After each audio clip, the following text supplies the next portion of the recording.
সংস্কার আন্দোলন দমনে সাদা এক ধরনের সাজোয়া যান ব্যবহার করে জাতিসংঘ থেকে ভয়াবহ এক প্রশ্নের মুখে পড়েছে বাংলাদেশ সেনাবাহিনী।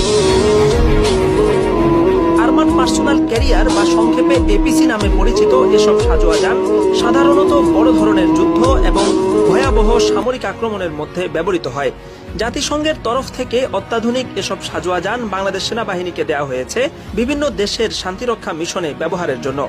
আফ্রিকা মহাদেশের কয়েকটি দেশে শান্তিরক্ষা মিশনে কাজ করছে বাংলাদেশ সেনাবাহিনী। এ সময় বিদ্রোহীদের সশস্ত্র আক্রমণ প্রতিহত করার জন্য এসব সাজোয়া যান প্রদান করা হয়। এগুলো কোথায়, কিভাবে, কোন পরিস্থিতিতে ব্যবহার করা যাবে সেটার পরিষ্কার একটা বিধিমালাও দেয়া হয়েছে।